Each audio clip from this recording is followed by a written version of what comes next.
संधू साहब, आपको ज़हमत इसलिए दी कि प्रोवेलर साहब कहते हैं कि इन सेशनों हाउस तो ना तहरीक अदम एतमाद आ सकती है और ना उसकी मंजूरी हो सकती है। क्या ऐसा ही है?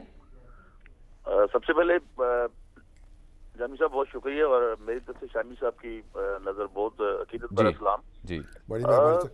ये जो थोड़ा इल्म होता है ना, ये बड़ा खतरनाक होता है। अच्छा, कैसे? और दोहरी शहरियत और दोहरी शख्सियत ये काम खराब करती है हमेशा। चौधरी साहब कभी असम्बली नहीं तोड़ेंगे। उन्होंने अपना घर तोड़ना था, भाइयों के साथ अपने तल्लुकात तोड़ने थे, वो तोड़ लिए। अच्छा, असम्बली नहीं तोड़ेंगे। मेरे ये इस बात पे भी यू टर्न लेंगे।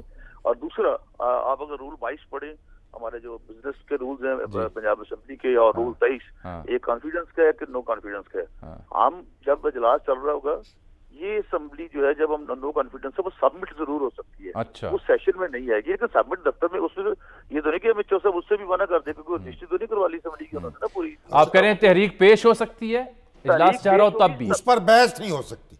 जी, बहस नहीं होगी, सबमिट हो सकती है जी। उसके लिए जरूरी है ना कि सेशन एक दफा खत्म हो और दोबारा शुरू हो?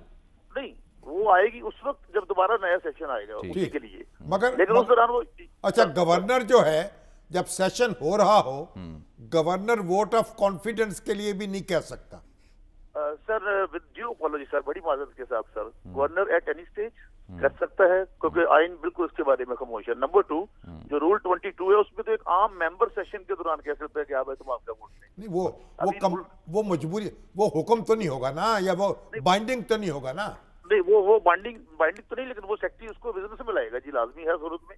और स्पीकर भी, मैंने मेरे सामने रूल्स पढ़े हैं। अब आप क्या करेंगे? क्या आप भी तो अपने पत्ते दिखाएं ना कुछ। जी, हम मोहतरम शामी साहब, हम करेंगे डेफिनेट। हम एतमाद के वोट के लिए भी कहेंगे और नो कॉन्फिडेंस इसलिए भी लाएंगे कि ये फिर असेंबली नहीं तो, अगर नो कॉन्फिडेंस उसमें लिखा है क्लियर कट आर्टिकल 112 में आईने पाकिस्तान के तहत कि अगर अदम एतमाद की तहरीक जो है 136 जमा हो जाती है तो देन वो जो है, तो आपके पास नंबर कैसे पूरे होंगे? 191 उनके पास, आपके पास पीटीआई के वोट तो काउंट ही नहीं होंगे अगर उसके खिलाफ पड़ गए तो।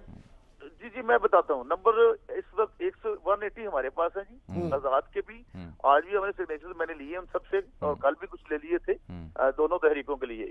और 185 उनके पास है, क्योंकि दोस्त मोहम्मद अज़हरी का वोट ये नहीं बढ़ने देंगे, वो उसको फारिग किया हुआ है।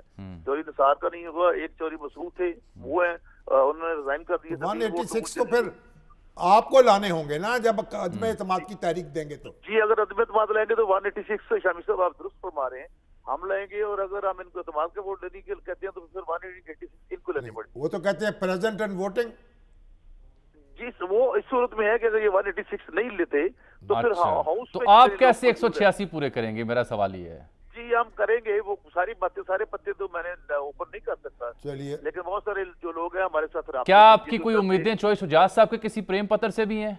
नहीं, हमारा उनके अलावा भी, वो भी हमारे बहुत काबिल एहतराम है, चौधरी शुजात भी, इवन चौधरी परवेज, हमारा कोई दुश्मनी थोड़ी है। तो आप खबर ये दे रहे हैं मुझे आज के आपने 2 तहरीकों के लिए लीगी अरकान सूबाई असेंबली से दस्तखत करवा ली, ऐसा ही है? जी, करवा लिए, मैंने करवा लिए, बिल्कुल करवाए। ठीक, बहुत शुक्रिया आपका जनाब ताहिर खलील संधू।